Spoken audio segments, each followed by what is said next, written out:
Assalamualaikum warahmatullahi wabarakatuh. Selamat siang pemirsa TVRI dimanapun Anda berada. Tentunya pada siang hari ini semoga pemirsa yang ada di rumah ataupun dimanapun Anda berada dalam keadaan sehat walafiat. Amin, amin ya robbal alamin. Dan senang sekali saya Gebi masih dalam program terbaik di TVRI Jambi, yaitu Hidup Sehat. Nah, hari ini Gebi sudah bersama dengan salah satu narasumber, yaitu ada Dokter Hajah Dian Hayati. Apa kabar dokter? Baik, Mbak. Alhamdulillah baik dok ya. Senang sekali dok hari ini sudah bisa menyempatkan hadir di TVRI Jambi. Tentunya nanti kita akan membawakan salah satu tema yang kurang lebih sebentar lagi juga akan berlangsung dok ya. Nanti di bulan Idul Adha nantinya ya. Sebelum itu ya dok. Nah, ini kita ada tema yang nantinya bisa menjadi edukasi juga dan juga menginspirasi seluruh pemirsa yang ada di rumah. Baik dok, untuk sehari-harinya nih dok, sebelum kita masuk ke tema, dokter bertugas di mana dok? Ya, terima kasih Mbak Gebi. Sehari-hari saya berdinas di Puskesmas Tatul Yaman di Seberang, dan saya juga buka praktek sendiri di rumah, praktek mandiri. Oke, baik. Ternyata dokter Dian juga ini ya buka praktek di rumah dok ya? Iya. Di daerah mana dok kalau boleh tahu? Saya praktek di rumah itu di Jalan Karya di Saverius 2. Oh, daerah Telanai daerah Karya? Telanai, iya Karya. Oke. Ini mungkin aja di rumah ada pemirsa yang ternyata pasien dokter Dian. Boleh Iya. disapa dulu dok? Hai pasien. Hai pasien.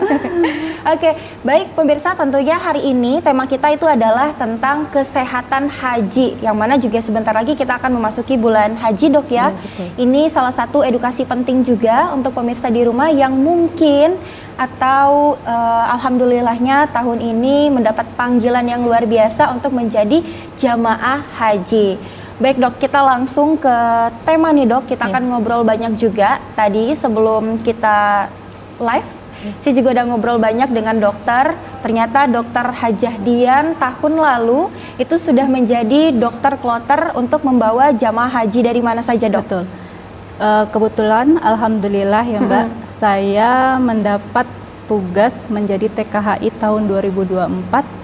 Itu membawa jamaah kota Jambi sebagian lagi dari Tungkal.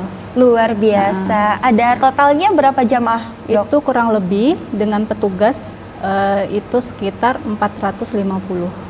Wow, Masya Allah, banyak juga ya dok ya. Ini kita bisa sebut bilangnya adalah pasien yang juga jamaah yang juga pasien ya dok ya. Betul. Untuk di tahun 2024 kurang lebih ada 450 jamaah yang dibantu sama dokter ya untuk kesehatan hajinya. Kita di tim kesehatan itu ada 3 orang. Saya sendiri dokter, yang saya dibantu 2 perawat. Jadi total tim kesehatan di kloter itu ada 3 orang.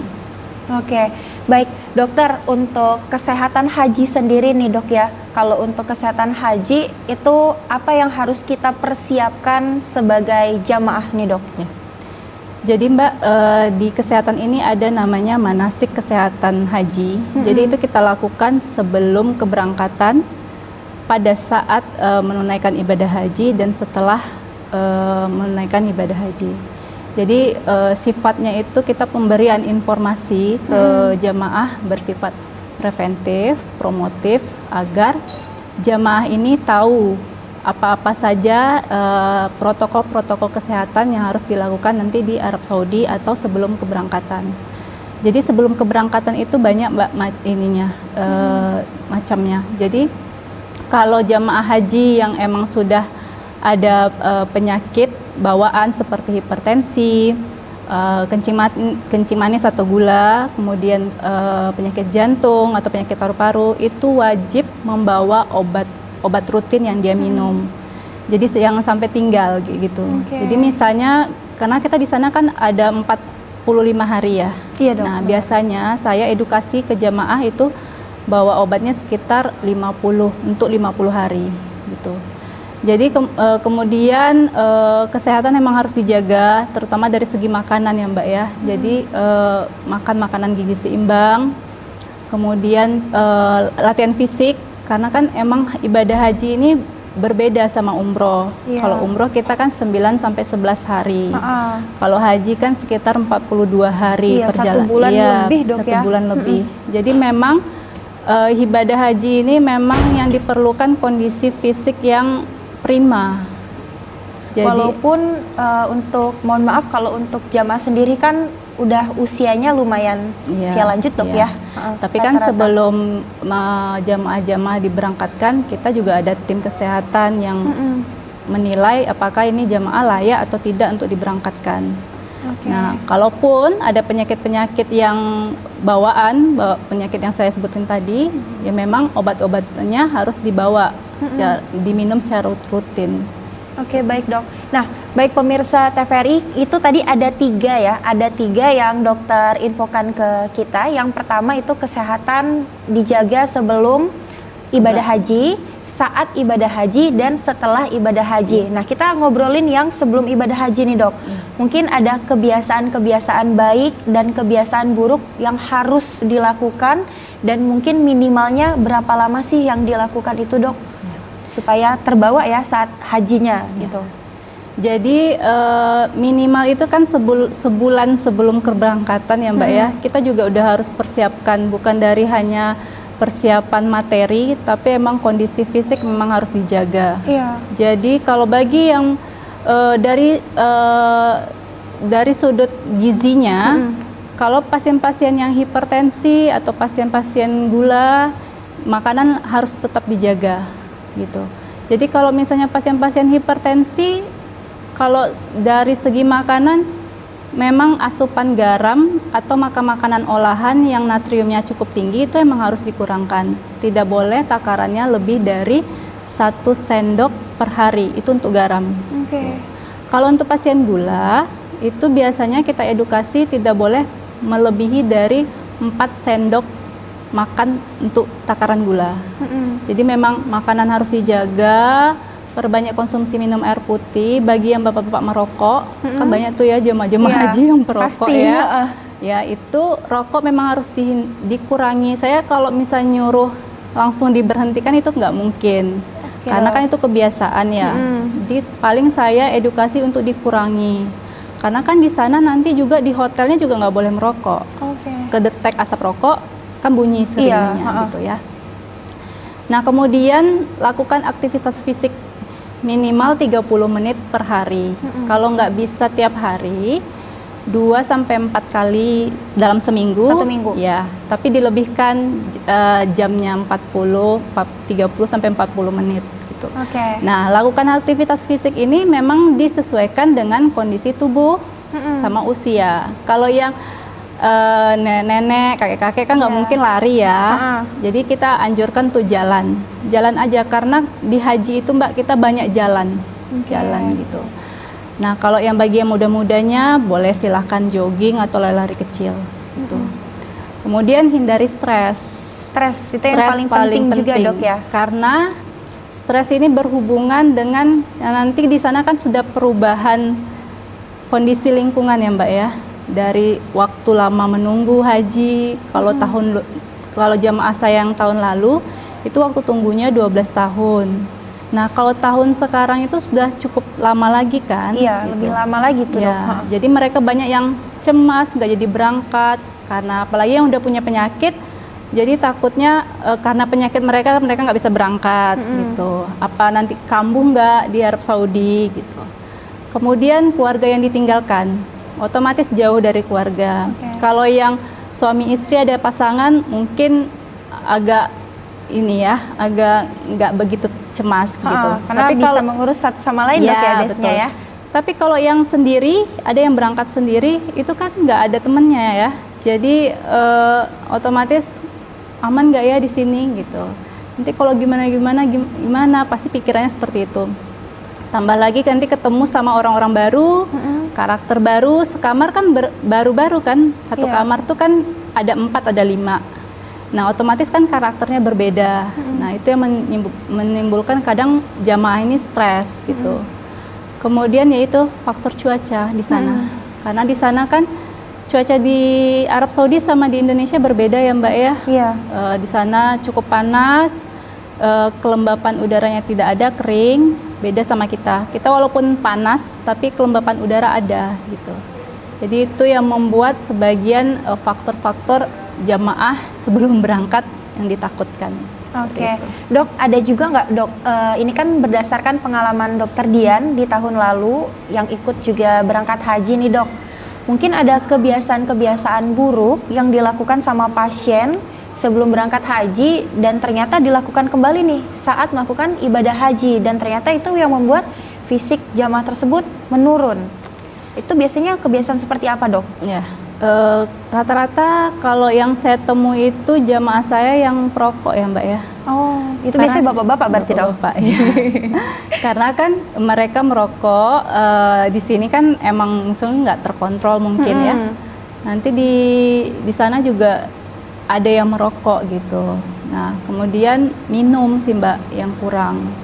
Jadi mungkin disamakan kondisi cuacanya sama di Indonesia.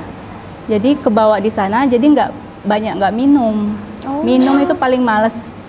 Minum paling males itu jamaah. Jadi saya tuh kadang mengedukasi minum Bapak Ibu minum gitu ya.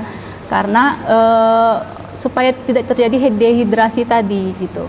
Kalau udah dehidrasi kan udah banyak lagi tuh ininya nanti akibatnya. Karena waktu itu ada pasien saya waktu kita Musdalifah berkumpul kan di padang pasir gitu, ya kurang minum, jadi shock.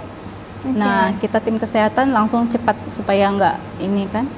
Jadi ya itu satu lagi pakai masker biasanya. Harus pakai masker ya dalam keadaan yang cuaca juga kering dan berdebu kali Dok ya. Kalau tidak berpakaian ihram, saya sudah menunaikan ibadah hajinya yang wajib, udah lepas ihram, udah berpakaian biasa. Saya sarankan kalau untuk aktivitas luar usahakan memakai masker karena kan di situ kering debu. Nah, paling sering itu ya penyakit pernafasan, batuk, pilek. Karena itu tadi jamaah nggak mau kadang buat perlindungan diri sendiri gitu. Iya. Nih untuk pemirsa TVRI yang ada di rumah, sembari Gaby dan juga Dokter Dian untuk mengedukasi Bapak dan Ibu. Nah, itu ada beberapa slide tadinya mengenai materi-materi yang mungkin bisa Bapak dan Ibu baca juga di slide TV-nya. Itu adalah beberapa materi mengenai edukasi sebelum melakukan ibadah haji, saat melakukan dan juga setelah melakukan ibadah haji. Nah, ini Dok, ada juga yang mau Gaby tanyakan untuk jemaah sendiri nih Dok. Untuk tadi kan dokter bilang nunggunya lumayan lama ya. Ada yang 12 tahun dan di tahun ini mungkin lebih lama lagi. Apakah ada jamaah yang sudah waktunya untuk melakukan ibadah haji tapi tidak jadi karena kondisi yang kurang prima Dok? Kebetulan saya di puskesmas satu ruangan dengan dokter yang pemegang program jamaah haji. Iya. Nah itu kemarin itu ada jamaah kita yang nggak jadi berangkat karena kondisinya tadi. Si pasien ada penyakit yang memang tidak bisa untuk berangkat tahun kemarin. Nah alhamdulillah setelah kita edukasi, kita pantau, kita kasih tahu minum obat rutin, alhamdulillah tahun ini berangkat beliau. Alhamdulillah. Jadi itu sangat penting sekali pemirsa, kalau kesehatan itu harus sangat dijaga sebelum melakukan ibadah haji Dok. Betul. Ya. Itu luar biasa sekali karena ini adalah satu kunci juga untuk kesehatan mental, fisik, kesehatan batin juga harus kita jaga sebelum melakukan ibadah haji. Oke, baik, nanti kita sambung lagi obrolan yang sangat hangat ini Dok ya. Ini edukasi yang sangat penting. Mungkin saat ini kita belum akan menjadi jamaah haji, tapi nantinya itu akan menjadi jamaah haji insya Allah ya Dok. Kita akan kembali lagi setelah jeda yang berikut ini.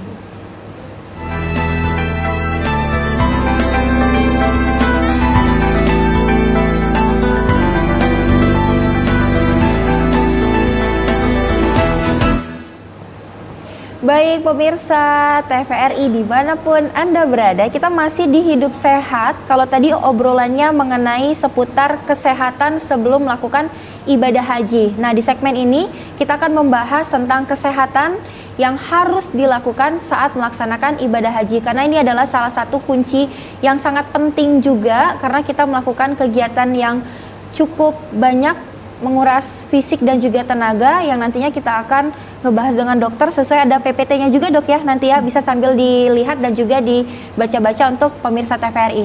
Nih dok, untuk saat melakukan ibadah haji yang paling penting kesehatan apa saja yang harus kita jaga, dan mungkin konsumsi makanan atau minuman apa aja nih yang harus kita konsum untuk menjaga stamina kita selama kurang lebih 45 hari di sana dok? Ya.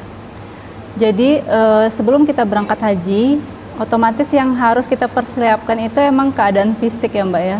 Itu emang harus staminanya emang harus prima. Iya. Karena memang ibadah yang saya bilang tadi, ibadah haji ini emang kondisi tubuh harus fit gitu. Jadi seperti yang saya bilang tadi, makanan-makanan yang harus dijaga ya kurangi makan makanan yang kalau misal berpotensi untuk menaikkan tekanan darah, berpotensi untuk menaikkan gula darah. Kalau ada yang asam lambung, kurangi yang pemicu asam lambung. Tergantung triggernya masing-masing, gitu ya. Jadi untuk melatih, karena kan rata-rata masyarakat Indonesia ini untuk olahraga kurang ya Mbak ya, masih sangat kurang. Jadi sebelum berangkat itu memang kita sarankan minimal latihan fisik supaya nggak kaget di sana. Kan banyak jalan, minimal jalan aja. Jalan 30 menit, pokoknya sesuaikan dengan kondisi tubuh. Jadi pas nanti ngelakuin ibadah hajinya nggak kaget. Karena betul. Nanti pas di Mina, pas waktu pelemparan jumroh, kita jalan Mbak, lorong terowongan Mina itu kita jalan sampai ke jamaratnya itu untuk melempar jumroh gitu. Itu sekitar 7-8 kilo pergi, pulangnya seperti itu. Luar biasa. Jadi memang bikin betis pegel pasti dok ya. Pegel. Emang harus dilatih memang dari sebelum berangkat tuh emang harus dilatih. Jadi yang biasa nggak jalan ya kaget gitu. Termasuk kita yang petugas pun sebelum kita bertugas memang kita kondisi kita harus kita persiapkan lebih fit lagi dari jamaah, karena kan kita yang bakal membimbing jamaah, melindungi jamaah ya. Jangan sampai kitanya juga sakit gitu. Tapi dokter Dian luar biasa sekali sih, perlu kita apresiasi juga untuk memegang jemaah 450 jemaah. Dan ada nggak dok di saat itu menjadi pasien dok, yang dari jemaah berubah menjadi pasien? Ada Mbak, waktu itu di kloter saya yang saya rujuk ke rumah sakit itu sekitar 3 orang. 3 orang ya? Dan mungkin memang sudah ajalnya, nggak ikut kita pulang ke Indonesia, tapi ya wafat di sana. Innalillahi wa inna ilaihi raji'un. Masya Allah. Nah dok, mau tanya juga dok, untuk makanan yang tadi Gaby sampaikan ke dokter, mungkin makanan-makanan yang harus dikonsumsi untuk jamaah sendiri, apakah di sana juga kayak harus nih makan buah supaya menambah vitamin ini? Mungkin ada juga harus mengkonsumsi atau minum vitamin ini nih untuk menambah stamina, ada nggak tuh dok ya? Jadi Mbak, di sana pemerintah Arab Saudi dengan pemerintah kita sudah menyediakan fasilitas yang sangat-sangat lengkap dan sangat-sangat bagus menurut saya ya. Jadi kita di situ makan 3 kali sehari, sarapan, makan siang dan makan malam, dan itu ada jamnya. Nah saya selalu himbau ke jamaah-jamaah saya, di situ kan tertera waktu makan pagi batasnya.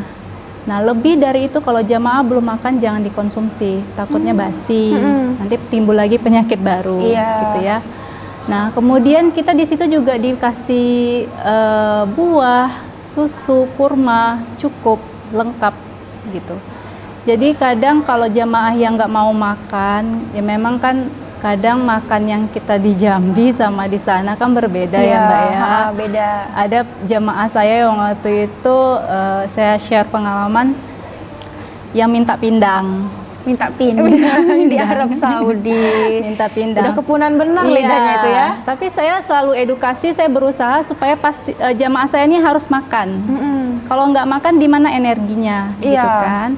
Jadi saya bilang Pak tahan dulu, sabar dulu. 12 tahun menunggu hanya gara-gara pindang sakit. Benar. Jadi saya tuh kayak pendekatan gitulah ke jamaah yang nggak mau makan, saya suapin. Pokoknya gimana supaya ini jamaah ini harus makan gitu. Jadi kalau untuk segi makanan di sana sudah cukup. Sangat cukup berarti, iya, Dok, ya? snacknya cukup. Ada susu, ada jus dikasih, walaupun yang kemasan. Tapi kan itu memang udah lengkap semuanya. Ada snacknya buah, pisang, pir, buahnya udah cukup. Saya rasa cukup ya, gitu.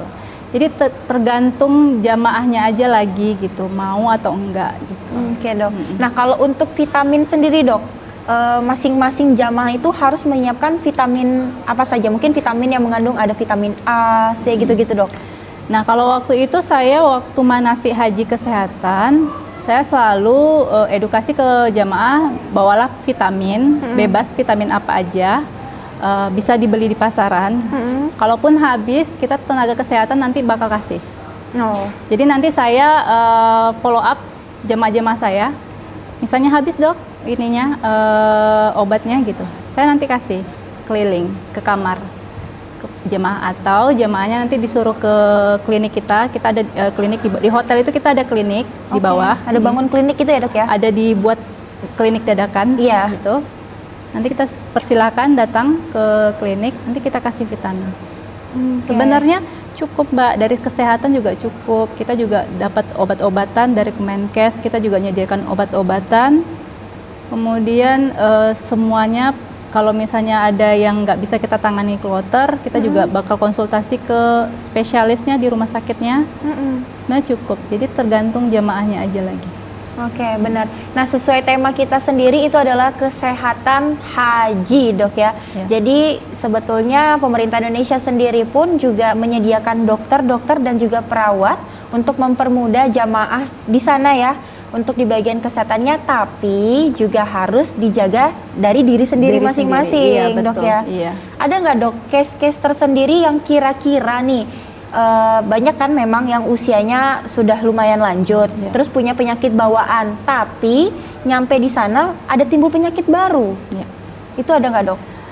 Sebenarnya kalau timbul penyakit baru itu kayak misalnya batuk sih, Mbak, ya.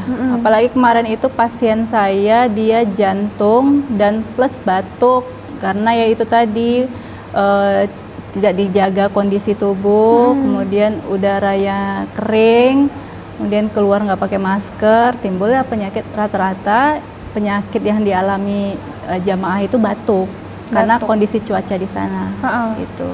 Saat di sana, Dok, di tahun 2024 itu suhu derajatnya berapa, Dok? Waktu itu saya sampai 50. Masya Allah.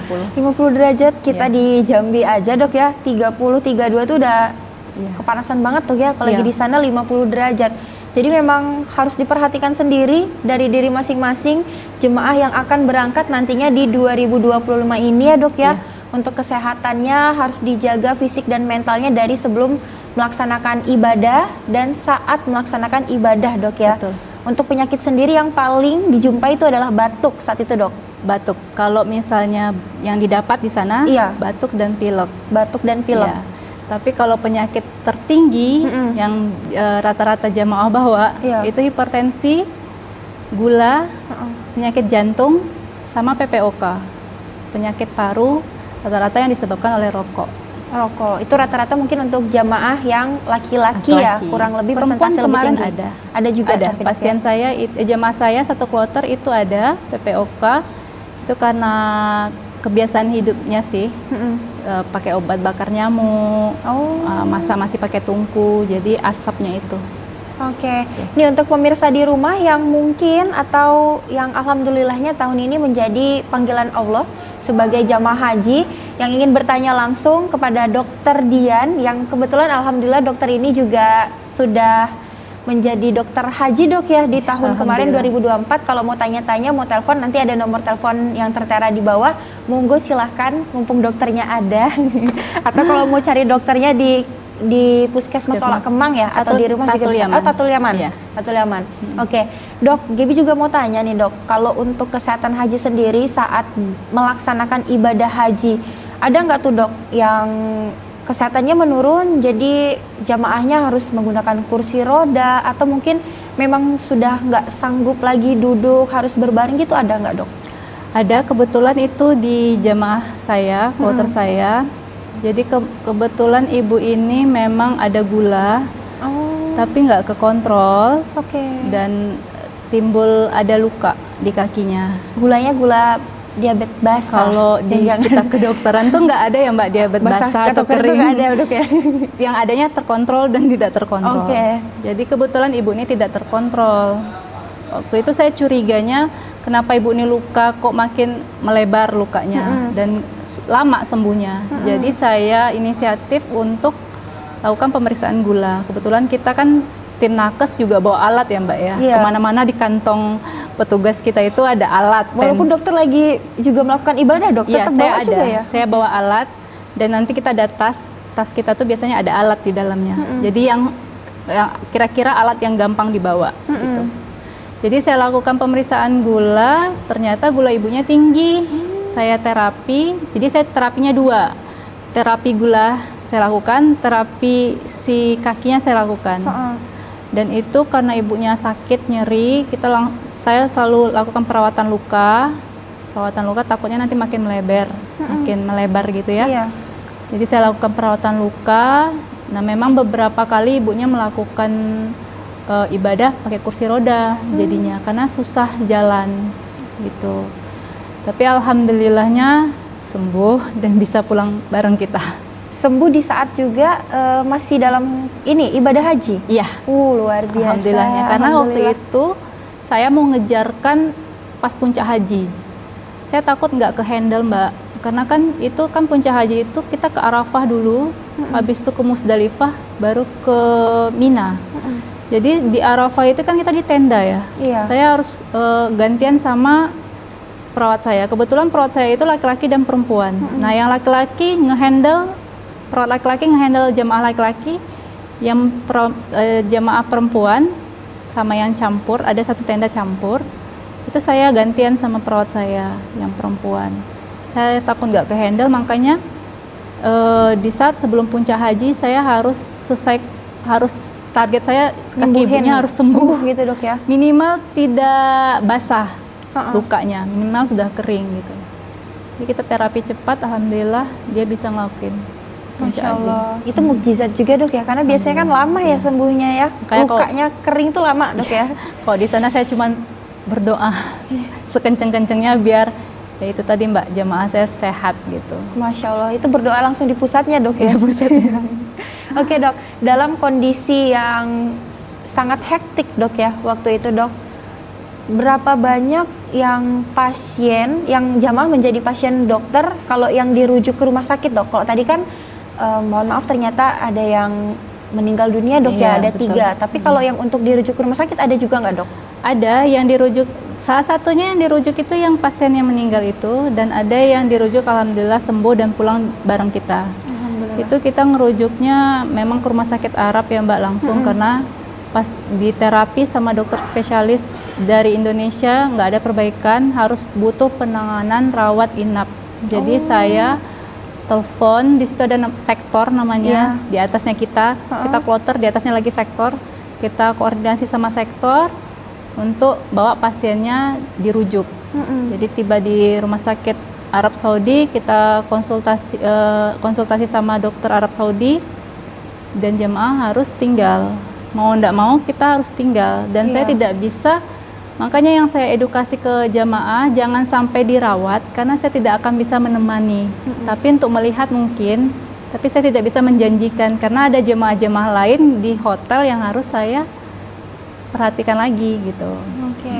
Itu setiap hari dok ya, dokter harus memeriksa jamaah itu ya? Setiap hari, apalagi kalau jemaah-jemaah yang risti. Risti itu resiko tinggi, jadi kayak misalnya penyakit jantung, penyakit paru, gula, hipertensi, nah itu harus saya follow up.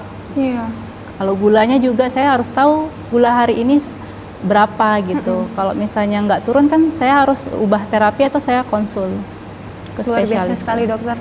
Masya Allah.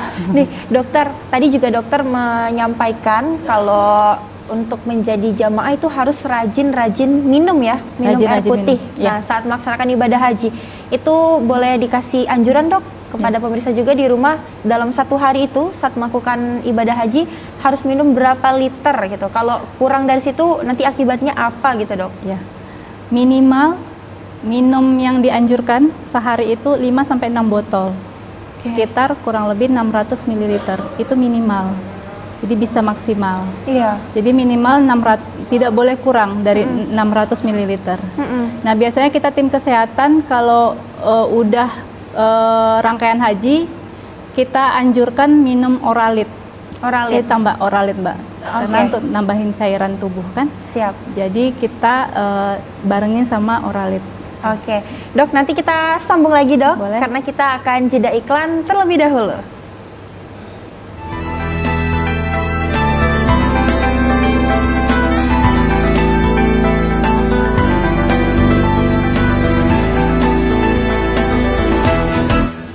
Pemirsa, tentunya kita masih kembali lagi dengan program terbaik di TVRI, yaitu Hidup Sehat. Ini program yang mengedukasi seluruh pemirsa yang ada di rumah ataupun dimanapun Anda berada. Nah, hari ini masih dengan Dr. Dian. Kita tadi masih ngebahas soal ini ya, cairan yang harus masuk ke dalam tubuh kita. Itu bukan hanya minum aja, tapi kalau memang minum kurang itu Oralit tadi, Dok, yang terakhir ya. Boleh ditambah Oralit. Nah, itu boleh disambung lagi, Dok? Ya, jadi kenapa saya sangat nyinyir ya? Saya kalau ditanya mungkin ke jamaah saya mungkin dibilang saya nyinyir. Karena memang dengan kenyinyiran saya yang itu aja masih ada saya jumpa kasus yang saya bilang tadi karena dehidrasi, heat stroke. Jadi heat stroke itu Mbak Gebi kondisi tubuh kita mengalami peningkatan suhu yang sangat drastis. Bisa 40 derajat ataupun lebih gitu. Jadi biasanya gejalanya sakit kepala, pusing, mual, muntah, jantung berdebar-debar, bahkan ada yang kejang sampai pingsan. Nah, kebetulan waktu itu jamaah saya waktu pelemparan jumroh di terowongan Mina, kurang minum, nggak bawa minum, sampai tenda, kejang, pingsan. Nah, itu saya cepat pasang infus, dicor, minta tolong ke perawat saya cor gitu. Terus saya minta es batu sama bagian catering, es batu dan aqua yang ada di situ. Kita kan biasanya Mbak nanti sama petugas-petugas Arab itu dikasih air minum. Habis ditambah. Saya minta itu air aqua yang dingin, saya guyur kepala si jamaah. Kebetulan jamaahnya perempuan. Iya. Saya guyur kepalanya pakai es batu sama botol air mineral. Terus alhamdulillah sadar karena cepat tadi penanganannya. Iya. Takutnya kalau nggak cepat itu lewat gitu. Berakibatkan dengan meninggal dunia ya, Dok ya. Nah, itu makanya saya bilang ke jamaah-jamaah minum itu jangan tunggu haus. Minum aja gitu. Minimal 5-6 botol, lebih pun nggak apa-apa. Nah, jamaah ini kan rata-rata Mbak nggak mau minum itu karena takut pipis. Iya, Dok, beser, nanti Dok, ya? Takut beser. Sebetulnya di situ toiletnya cukup, Mbak. Cuman memang mengantri karena kan kita di tenda-tenda itu bukan hanya Jambi, di sampingnya nanti ada Riau, Padang gitu ya. Jadi ngantri toiletnya. Nah, jamaah itu yang sulit untuk mengantri itu kadang males. Jadi daripada ngantri lebih baik nggak usah minum. Padahal itu yang membuat salah, Dok ya. Iya, betul. Tubuh kita jadi kurang cairan, kita juga lemas, kita dehidrasi, betul. Itu bisa menyebabkan komplikasi ke penyakit-penyakit lain ataupun yang udah jadi penyakit bawaan, Dok ya. Iya, betul. Jadi kalau kita dehidrasi itu salah satunya peningkatan tekanan darah. Jadi tekanan darah kita tuh jadi meningkat gitu, Mbak. Yang tadinya mungkin sudah ada hipertensi, kok ini pasien ini kok nggak turun-turun tensinya gitu, ternyata kurang minum. Tuh. Ya ampun. Nih Dok, tadi kita sudah mengobrol masalah kesehatan sebelum melaksanakan ibadah haji, kesehatan yang harus dilakukan saat ibadah haji. Ternyata minum itu sangat penting, terus juga jaga pola makan, apalagi yang sudah punya penyakit bawaan, Dok ya. Betul. Kesehatan mental juga perlu. Terus juga kita harus menjaga kesehatan luar dalam juga, Dok ya, kalau kayak gitu, Dok ya. Supaya kita bisa tetap fit dan prima selama 45 hari menjalankan ibadah haji. Betul. Nah, kesehatan setelah melaksanakan ibadah haji, itu kesehatan yang seperti apa, Dok? Nah, setelah melakukan ibadah haji, ini kan rangkaian haji, kita sudah melakukan puncak haji. Nah, kita kan balik ke hotel tuh, Mbak. Nah, rata-rata pasien jamaah saya ngedropnya itu setelah melakukan rangkaian haji tadi. Jadi kan mungkin capek ya di tenda, tidur juga kurang. Jadi ya badan pegal-pegal, kemudian mulai nggak nafsu makan karena udah kepikiran mau balik Indonesia. Terus udah males-malesan, pergi udah nggak mau pakai masker, minum juga udah kurang, udah kayak, gitu. Udahlah, udah kan udah selesai hajinya, gitu ya? udah ini, udah sah hajinya. Jadi ya udah gitu. Rata-rata berpikiran seperti itu. Tapi tetap kita edukasi karena kebetulan saya gelombang 2, kita kan ke Mekah dulu. Iya. Nah, kita mau ke Madinah, jadi masih banyak perjalanan untuk ke Madinah. Saya tetap edukasi untuk makan tetap jaga, minum juga tetap harus cukup, obat yang biasa diminum, obat rutin juga harus tetap diminum gitu. Masih tetap edukasi seperti yang sebelum keberangkatan ataupun saat melakukan. Oke. Karena mungkin manusia sendiri ya dok, mungkin kan udah tahu nih kita mau ibadah haji kayak itu kan, kita harus menyiapkan fisik yang luar biasa. Kita harus melaksanakan ibadah haji itu sesempurna ya. Kita mengusahakan sesempurna mungkin. Oke, kita lakukan. Sudah selesai nih. Jadi tenaga kita udah kita porsir sampai kegiatan itu selesai. Setelah itu kita lemes ya. Maksudnya kita sudah ngerasa diri kita udah paling powerful. Setelah itu banyak yang ngedrop dok ya. Iya. Nah, rata-rata memang kebetulan yang jamaah saya itu yang meninggal sudah melakukan rangkaian haji, sudah semuanya alhamdulillah. Jadi udah sah hajinya. Jadi mungkin karena efek kelelahan, makanya saya selalu wanti-wanti ke jamaah kalau misalnya sudah nyampe di hotel setelah dari Arafah, nyampe di hotel istirahat, harus jaga stamina dan usahakan untuk istirahat yang cukup. Iya. Jadi kan kadang ada nanti jamaah ini melakukan umroh sunnah, gitu. Jadi maksud saya kalau misalnya kalau umroh sunnah nanti dulu fitkan dulu kondisinya, karena ada yang dipaksakan setelah melakukan rangkaian haji terus lanjut umroh sunnah, habis itu ngedrop sakit gitu. Jadi selalu tugas kita Mbak, makanya kita memberikan pengetahuan bersifat promotif dan preventif. Jadi kita mempromosikan kesehatan itu seperti apa, terus apa yang harus dilakukan, apa yang tidak boleh dilakukan. Terus kalau memang ada yang sakit kita obatin. Itulah tugas petugas kloter. Memang harus banyak ngomong. Iya sih dok, harus. Itulah tadi dok bilang nyinyir. Sebenarnya nyinyir itu bermanfaat ya.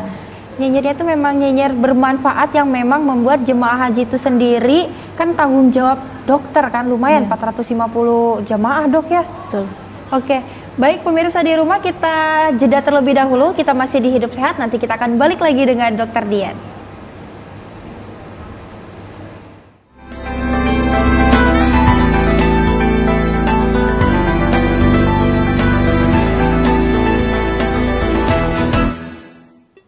Baik pemirsa, kita masih di program Hidup Sehat dengan Dokter Dian. Kita sudah di bukan tiga kloter karena jamaah jadi ngomongnya kloter ya. Ada 3 tahap, yaitu kesehatan ibadah haji sebelum melaksanakan ibadah, kesehatan saat melaksanakan, dan juga setelah.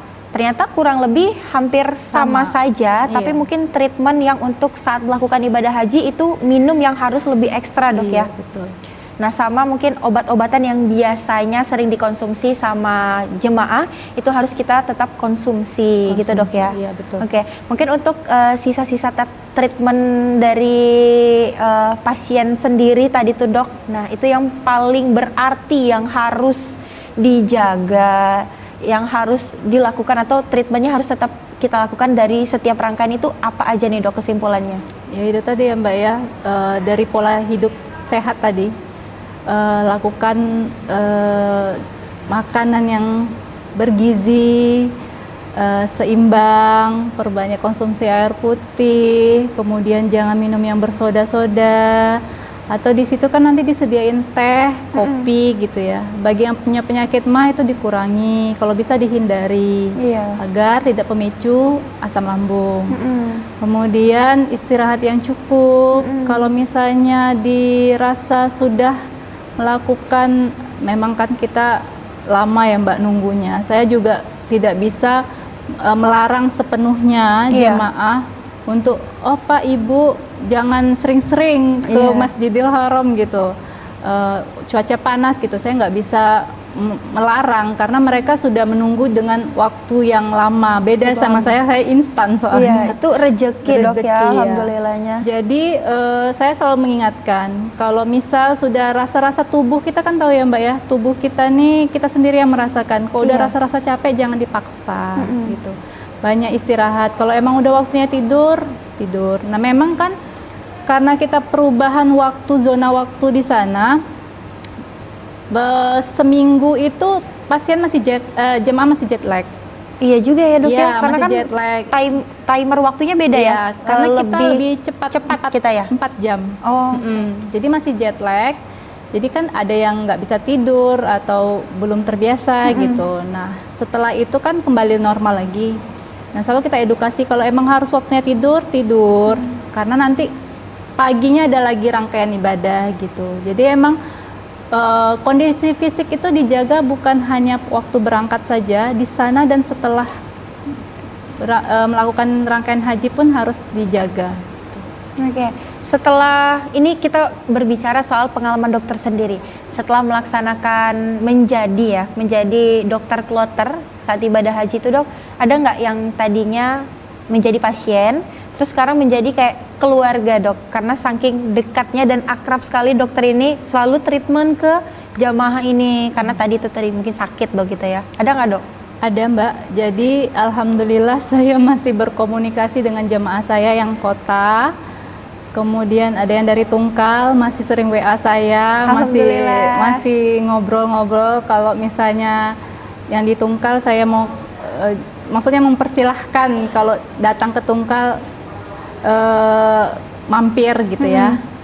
Ada masih kita komunikasi baik gitu, karena menurut mereka kebetulan saya waktu itu mentreatment yang teman sekamarnya itu yang tadinya tidak tahu kalau emang ada hipertensi sama gula gitu. Jadi kita follow up, ternyata memang ada, dulunya nggak minum obat gitu. Jadi karena saya sering treatment ke situ, sering ketemu, jadi sering tukar-tukaran nomor WA. Alhamdulillah udah dapat rezeki ya Dok ya. Terus dengan ilmu yang luar biasa, terus juga ternyata ada nambah saudara juga. Alhamdulillah. Ilmu banyak, pengalaman banyak, luar biasa sih Dok. Menginspirasi juga. Jadi nggak hanya edukasi aja. Hari ini ternyata dokter juga menginspirasi saya dan bahkan mungkin pemirsa TVRI yang dimanapun berada. Nih Dok, untuk kesimpulan dari seluruh rangkaian kita hari ini, mungkin bisa dokter sampaikan untuk calon-calon jamaah nantinya ya. Ya Mbak Gebi, jadi kesimpulan saya dan saran saya, ibadah haji ini kan memerlukan kesehatan yang prima ya, ibadah yang harus mempunyai kondisi kesehatan yang prima. Kemudian manasik kesehatan haji itu wajib diketahui oleh seluruh jamaah Indonesia atau jamaah haji, gunanya untuk mempersiapkan keberangkatan ataupun sudah tiba di sana. Kemudian saya menghimbau pastikan protokol kesehatan dilakukan agar menjadi haji yang sehat dan mabrur. Kemudian manfaatkan informasi-informasi yang terpercaya, mencari informasi misalnya pokoknya harus yang terpercaya. Kemudian tidak lupa selalu berdoa kepada Allah Subhanahu wa taala. Luar biasa sekali dokter. Nih dokter, mungkin ada kesan-kesan juga nih Dok untuk jamaah 2024 kemarin, siapa tahu jamaahnya juga nonton. Ya, kesan-kesannya ya saya sangat excited sih sebenarnya ya. Karena rata-rata jamaah saya itu emang banyak yang lansia dan mereka menganggap saya ini sebagai anak mereka, dan saya pun memperlakukan mereka seperti orang tua saya sendiri gitu. Jadi ya memang terasanya itu setelah pulang kayak rindu jadinya gitu. Tapi masih ada yang ngajak ketemu nggak Dok kira-kira? Masih. Atau ada yang menjadi pasien dokter di puskesmas? Kebetulan ada juga. Ada. Memang dia emang pasien rutin saya, penyakit paru. Jadi saya sering ketemu juga gitu. Luar biasa sekali. Nah, dokter, nggak kerasa sudah di penghujung acara dalam rangkaian Hidup Sehat ini seputar dengan kesehatan haji yang mungkin tahun ini berkesempatan alhamdulillahnya menjadi jamaah haji. Tadi juga kita sudah bicara dengan dokter, ada beberapa mungkin treatment, ada juga beberapa tips dan juga saran dari dokter. Mohon untuk diikuti, diterapkan di kehidupan sebelum menjalankan ibadah haji, Dok ya.